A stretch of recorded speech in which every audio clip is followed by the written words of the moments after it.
Hello विद्यार्थियों, स्वागत है आपके अपने परिवार राघव पाठशाला में। अभी जो आपके पेपर हुआ था सामाजिक का 20/12/2024 को, अभी जो आप पेपर दे के आए हो, जो आपके कक्षा 10 में सामाजिक विज्ञान का पेपर है, उसके मैं आपको उत्तर बताने वाला हूँ। कौन से क्वेश्चंस का कौन सा उत्तर होगा, तो बढ़िया तरीके से मिलान कर लें और चेक कर लें कि मैंने कितने सही किए और कितने क्या किए हैं गलत किए हैं। तो बढ़िया तरीके से वीडियो में लास्ट तक बने रहना, ठीक है सर। अपने दोस्तों को वीडियो शेयर जरूर कर देना जिनने भी पेपर दिया है।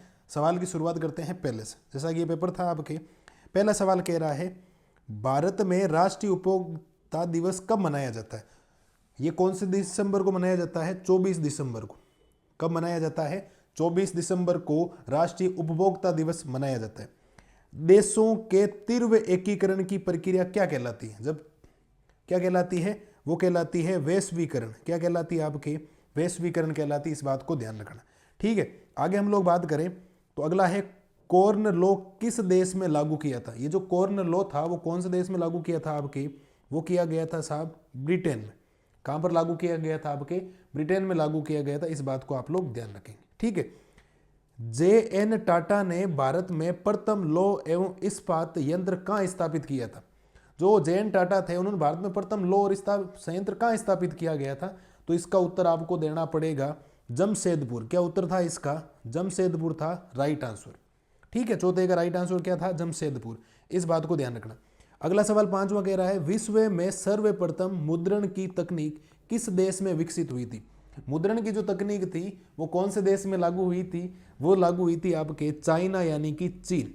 कहां लागू हुई थी? चीन यानी कि चाइना के अंदर लागू हुई थी।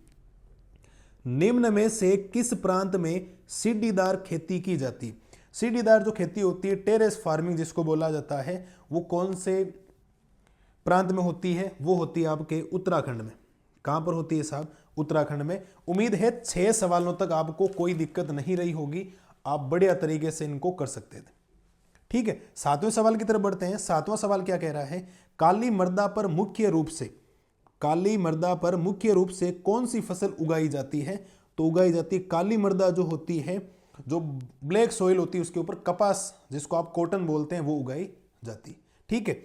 वन्य जीव संरक्षण अधिनियम किस वर्ष लागू किया गया था? वन्य जीव जो संरक्षण अधिनियम था वो कौन से वर्ष लागू किया था? 1972 के अंदर। 1972 के अंदर ये लागू किया गया था। इनमें से कौन सी एक फलीदार फसल है? फलीदार मतलब जिसमें फल लगते हैं, ठीक है, सॉरी फली लगती है, वो हो जाएंगे आपके दालें। दालों के अंदर फलीदार हो जाएगी, ठीक है। ये बात ध्यान रखना। भारत में प्रथम रेलगाड़ी चलाई गई थी। भारत में प्रथम रेलगाड़ी कब चलाई गई थी? तो वो चलाई गई थी 1853 के अंदर। कब चलाई गई थी? 1853 के अंदर। मुझे नहीं लगता इसमें भी कोई दिक्कत आपको आएगी, ठीक है। भारत में करेंसी नोट जारी किए जाते हैं, रिजर्व बैंक करते हैं, आरबीआई जिसको बोला जाता है। क्या बोला जाता है? शॉर्टकट में आप लोग आरबीआई बोलते हो, रिजर्व बैंक ऑफ इंडिया द्वारा। तो इसका उत्तर ये हो जाएगा साहब बी ऑप्शन, ठीक है। अगला सवाल देखो, अब तो वैसे भी क्या है ऑप्शन वाले सवाल आ गए, ठीक है। इसमें आपको 2 ऑप्शन दे रखे, उसमें से एक रिक्त स्थान भरना है। चंपारण में उगाने वाले किसानों का उद्रेक हुआ। नील या कौन से अनाज में उगाने को बोला था? तो नील उगाने वालों ने किया था। किसमें उगाने को किया था? नील। प्रथम महायुद्ध मुख्य रूप से एशियाई यूरोप में से आपको भरना है। यूरोप महाद्वीप में लड़ा गया। कहां लड़ा गया था आपके? यूरोप के अंदर। कहां लड़ा गया था साहब? आपके यूरोप के अंदर लड़ा गया था। इस बात को आप ध्यान रखेंगे। मार्टिन लूथर का एक धर्म सुधारक कौन था? जर्मनी या अमेरिका? ये आपको उत्तर देना है। तो इसका उत्तर हो जाएगा आपके जर्मनी। क्या उत्तर हो जाएगा आपके? जर्मनी। पृथ्वी के लगभग कितने भाग पर जल पाया जाता है? 75%। 75% को जब चेंज करोगे तो उत्तर आ जाएगा 3/4 भाग। कितना भाग हो जाएगा? 3/4 भाग, ठीक है। तृतीय क्षेत्र को सेवा क्षेत्र या प्राथमिक क्षेत्र बोलते हैं। तो आपको बताना है कि इसको तृतीय क्षेत्र को सेवा क्षेत्र भी बोला जाता है। कौन सा क्षेत्र बोला जाता है आपके?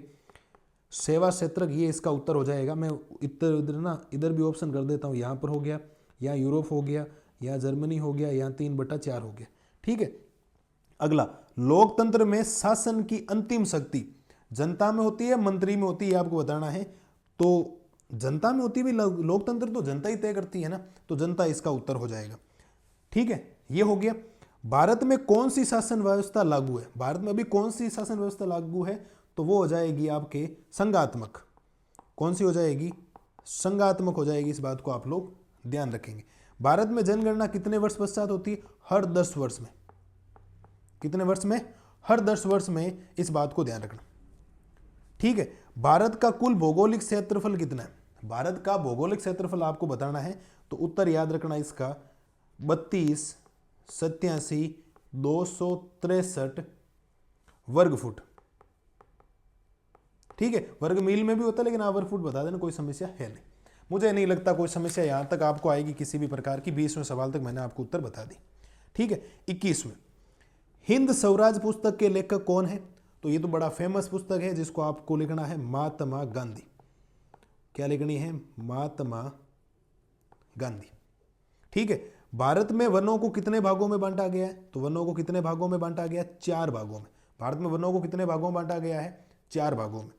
इंग्लैंड का कौन सा शहर फिनिशिंग सेंटर के नाम से जाना जाता है? तो ये तो हो जाएगा लंदन, बड़ा फेमस है वैसे भी, है ना, लोगों का सपना होता है लंदन जाने का, तो लंदन हो गया इसका उत्तर। ठीक है, आगे क्या हो जाएगा? भारत की पहली सूती कपड़ा मिल कहाँ लगी थी? जो सूती कपड़ा मिल थी वो कहाँ लगी थी? इसका उत्तर हो जाएगा आपके महाराष्ट्र के अंदर लगी थी। सब कहाँ पर लगी थी? आपके महाराष्ट्र के अंदर लगी थी। पंजाब केसरी का प्रकाशन किसने किया था? बाल गंगाधर तिलक ने। किसने किया था? आपके बाल गंगाधर तिलक। ठीक है, बाल गंगाधर तिलक ने किया था। बेल्जियम की राजधानी का नाम बताइए। तो उत्तर हो जाएगा ब्रुसेल्स। बेल्जियम की राजधानी कौन है? ब्रुसेल्स है, इस बात को ध्यान रखना। जिला मार्ग क्या है? जिला मार्ग का मतलब होता है एक जिले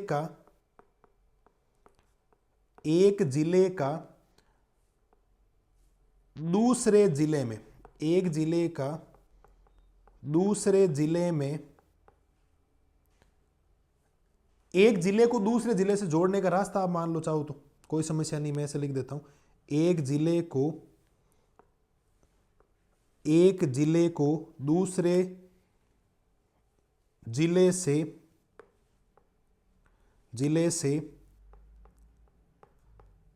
जोड़ने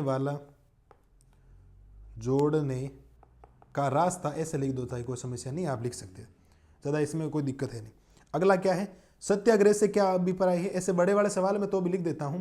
सत्याग्रह का मतलब हो जाएगा सत्य की ओर, सत्य की राह पर आधारित आंदोलन। सत्य की राह पर क्या हो जाएगा? आधारित आंदोलन। इस बात को आप लोग ध्यान रखेंगे।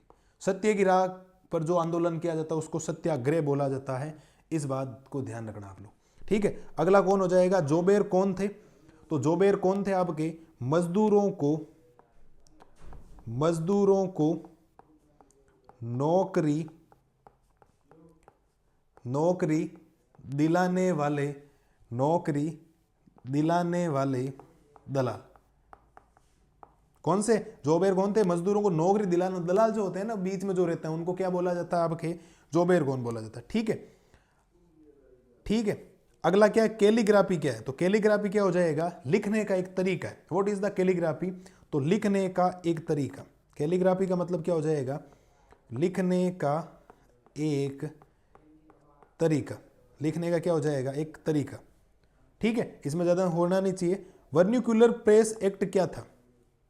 ब्रिटिश नीतियों की, क्या था आपके? ब्रिटिश नीतियों की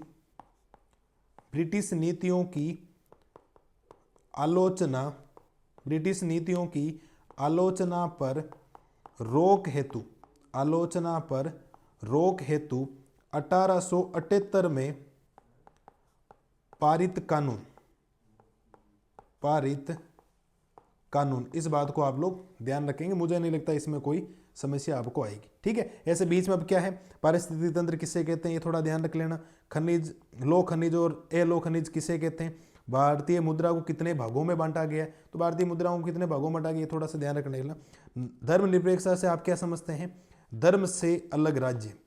क्या हो जाएगा? धर्म से अलग राज्य। बाकी छोटे छोटे सवालों को ज़्यादा।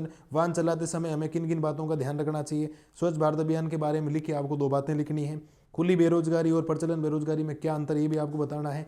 लैंगिक विभाजन का अर्थ स्पष्ट कीजिए। कर्तन देन कृषि क्या है, ये भी आपको बताना। ज़्यादा इसमें अब है नहीं, आपके सीधे सीधे सवाल हैं, तो आप आराम से इनको कर सकते थे। फिर क्या था? सड़क परिवहन की उपयोगिता स्पष्ट कीजिए। जर्मनी का एकीकरण किस प्रकार हुआ, स्पष्ट कीजिए।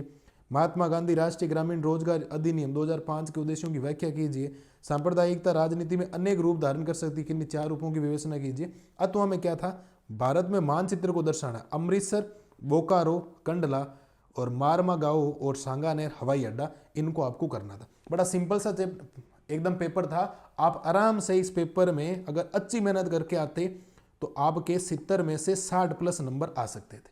ठीक है, तो उम्मीद है आपके सवाल अच्छे सही हुए होंगे। मैंने जो उत्तर बताए उनको बढ़िया तरीके से कर लेना। मस्त रहिए, स्वस्थ रहिए। थैंक यू, टाटा, बाय बाय।